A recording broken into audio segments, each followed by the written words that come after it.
So I wanted to comment on this news of a Buffy the Vampire Slayer reboot, continuation, whatever you want to call it. Just so you guys know, I am a massive Buffy the Vampire Slayer fan, Buffy and Angel. I love both shows. They are very near and dear to my heart, grew up with them, and I'm actually rewatching Buffy right now with my girlfriend who's never seen Buffy before, so it's her first time experiencing it, which is great to see all of the reactions and whatnot.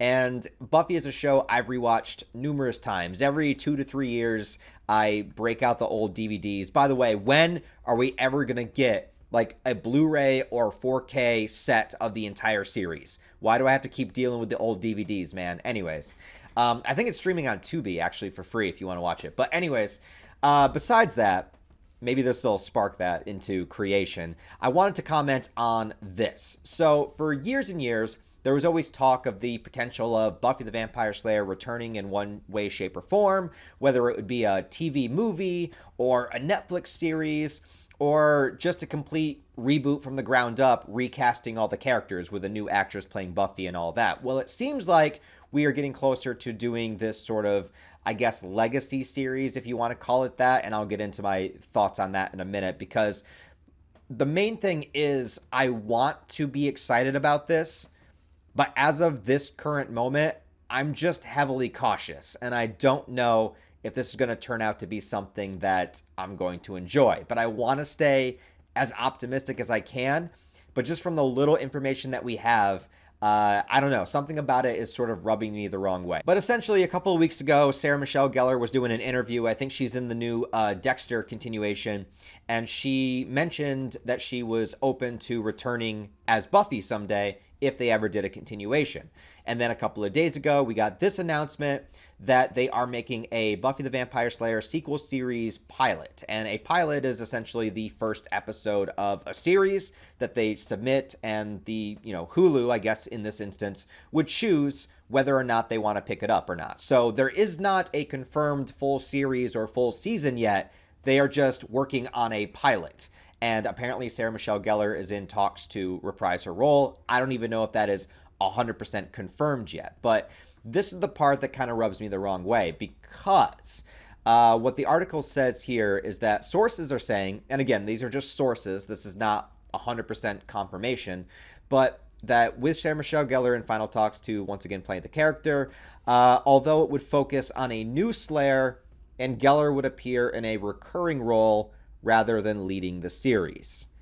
And that's the part I don't like.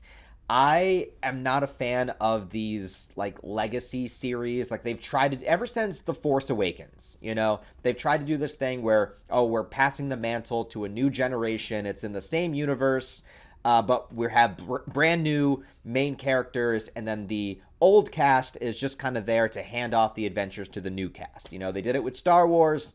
They did it with Ghostbusters. On television, they did it with, that 90s show, Fuller House or whatever. They've tried to do this many, many times. I think they did Girl Meets World. Maybe some of those shows are okay. But, I am just not particularly a fan of that direction. In fact, speaking of Buffy, and I don't want to spoil it if you guys have never seen it before. It's a good show. You should watch it. And if you've seen the ending of Buffy, season 7, it would make sense that there could be new main characters, right?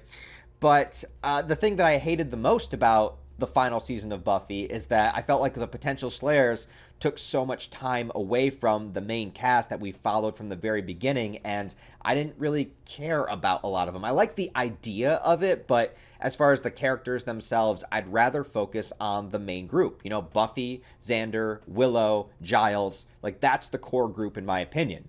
But also there is a lot of drama surrounding Buffy the Vampire Slayer just in general that also kind of rubs me the wrong way about this being created. So obviously, if you guys know, a lot of information came out about Joss Whedon. I think they even mention it in this article about, his kind of abuse on set and everybody speaking out against him. So, I don't even know what happened to him. He's living in a reclusive life somewhere. But of course, he's not going to be involved. And because of that history, I can understand him not being involved and people not wanting to work with him.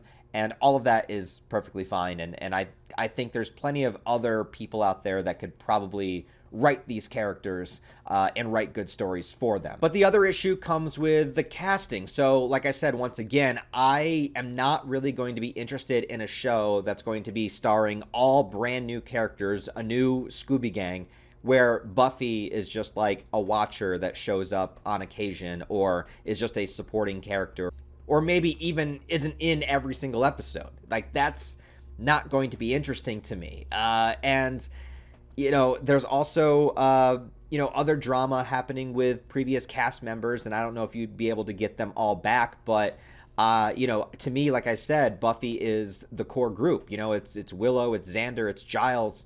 Plus, there's a lot of unanswered questions because the last season of Angel takes place canonically after the final season of Buffy, and if it's all canon, the final episode of Angel also implies a lot of crazy shit that's going to go down, and are you going to resolve that or just ignore it? You know, I don't know.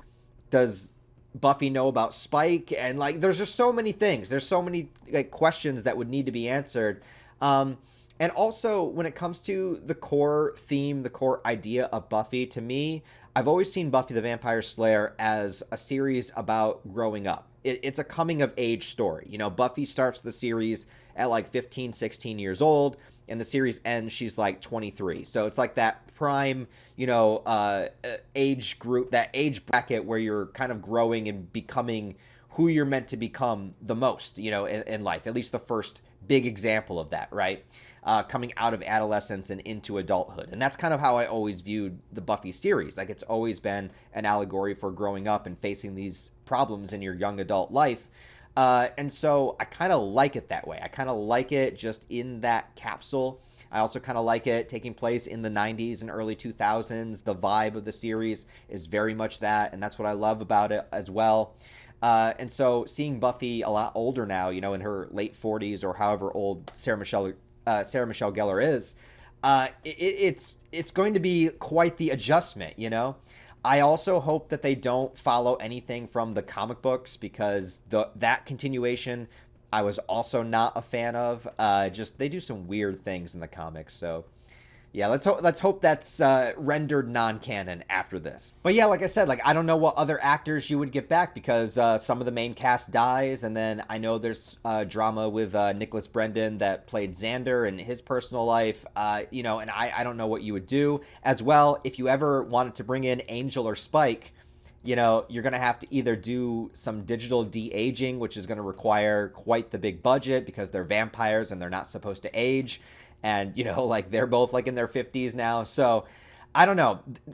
I don't want to be this pessimistic, but there's something about this that I just feel is not going to work right. And I feel like I'm going to dislike it. Now, I'm saying all this before there's a synopsis, before there's a trailer, before there's a series. I could absolutely change my mind. But as of right now, all of these factors combined, it just seems a little sketchy to me, and I just don't know how I feel about it right now. I also don't know what the general consensus of Buffy fans online think of this. I haven't really looked into it because, to be honest with you guys, I love Buffy the Vampire. I love Buffy. I love Angel. I love that whole universe. I love both shows. But the Buffy fandom online can be a little much for me. Sometimes I feel like I have massively different opinions than the large majority of the Buffy fandom online, and so I don't like to interact with them that much, And I don't mean this, I'm not trying to throw shade or anything, but I just feel like a lot of times I see a lot of wild takes that I just don't agree with, and I much prefer just enjoying Buffy in my own little bubble and liking it for the reasons that I like it and ignoring the fandom at large. That's kind of what I try to do. Just minor examples, I see that most people tend to think Buffy season 5 is the best, and I think it's the worst season. So my favorite season is seasons 2, 3, and 6. Those are my top. A lot of people hate 6. I love 6. So there's that. I love Xander as a character. A lot of people now hate him, and there's been, videos that get hundreds of thousands of views talking about why Xander sucks, but I don't care. I think Xander's an awesome character. I've always loved Xander, so still do. I ship Buffy and Angel together. They're endgame to me. I know most people are Buffy Spike people, but I'm Buffy Angel all the way, every day. I also don't think Riley is that bad of a character. And I also really love Oz, and I wish that he would have stayed in the show. I also don't really like Dawn. Not until season 7. I think she gets a lot better, but seasons 5 and 6 Dawn, nope, not about it. So now that I've made all the Buffy fans hate me because I'm not optimistic about the reboot, and I gave some of my opinions about the show, let me know what you guys think down below in the comments. Let me know what you think about a Buffy revival, if you want it, if you don't want it. Are you as cautious about it as me?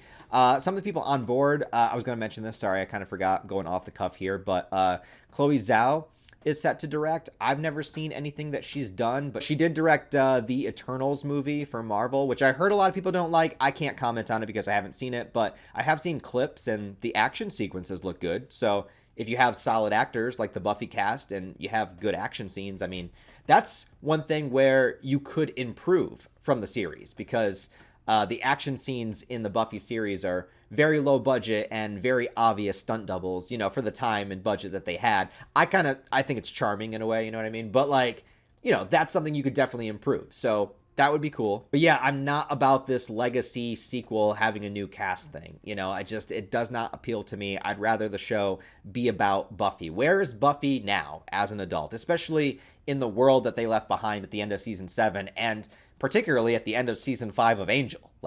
What does the world look like now, But I don't know if they'll even address it. And that's the thing, I don't even know if they'll even bother to talk about it or to mention where particular characters are, and just ignore their existence.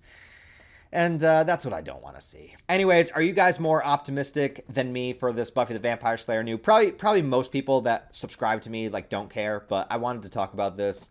And maybe it'll go out there in the algorithm to other Buffy fans. But let me know what you guys think down below. I want to stay open-minded. You know what I mean? Like I said, my opinion can change. Give me a trailer. Give me a synopsis. Show me some... once they get into production, my opinion could completely change. But as of right now, I'm just not feeling it. But we'll see what happens. So thanks for watching, guys. I appreciate it. Give the videos a thumbs up and a comment. Check out the rest of my channel if you want to. Thanks for sticking around, guys. And I'll talk to you later.